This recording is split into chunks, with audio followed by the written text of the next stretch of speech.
কাছে সোর্স আছে যে আপনারা রাষ্ট্রবিরোধী চক্রান্তে জড়িত, দেশকে অস্থিতিশীল করতে চান, সাবধান হয়ে যান।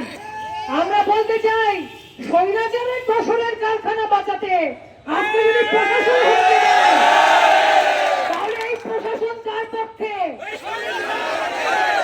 এই স্বৈরাচারের দোসর এত বছর শ্রমিকের উপর অত্যাচার করেছে, রক্তচোষার ভূমিকায় অবতীর্ণ হয়েছে।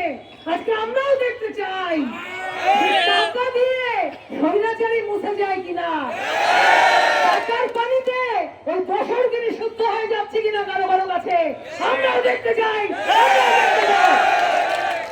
বন্ধুগণ, আজকে অস্ত্র লাইনের এই শ্রমিকদের সাথে আমরা সম্পূর্ণ একাত্মতা জানিয়ে আসছি, আজকেও জানাচ্ছি, সামনেও থাকবো।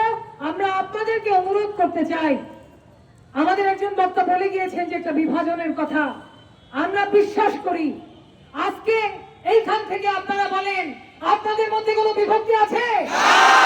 আপনারা কি একত্র থাকবেন?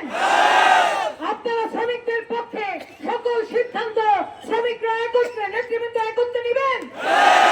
আজকে আমরা কাউকে আলাদা করতে চাই না, আমরা সব শ্রমিক ভাই ভাই, এবং সেই শ্রমিকরা আজকে একত্রিত হয়ে এই লড়াই করবে। দেখবেন মালিকরা তারা কিন্তু একত্রিত, মালিকদের মধ্যে পরামর্শ আছে, ব্যবসায়ীরা সম্মেলন করে, সম্মেলনে আবার দেখা যায় সব দলের লোক।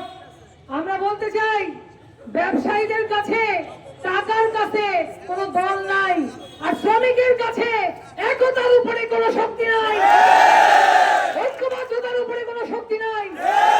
আপনারা সে একতাবদ্ধ থাকবেন, ঐক্যবদ্ধ থাকবেন, আমরা আপনাদের সাথে আছি। 72 ঘন্টা আমরা সময় দিচ্ছি, এর মধ্যে এই ছাঁটাই প্রত্যাহার করতে হবে। আর কালকে যদি এখানে নিয়োগ দেওয়ার কোনো চেষ্টা হয় বা হিসাব বুঝিয়ে দেওয়ার কোনো চেষ্টা হয়, আপনারা কি সেটা হতে দেবেন? আপনারা কি ভাত খাইতে বাসায় চলে যাবেন?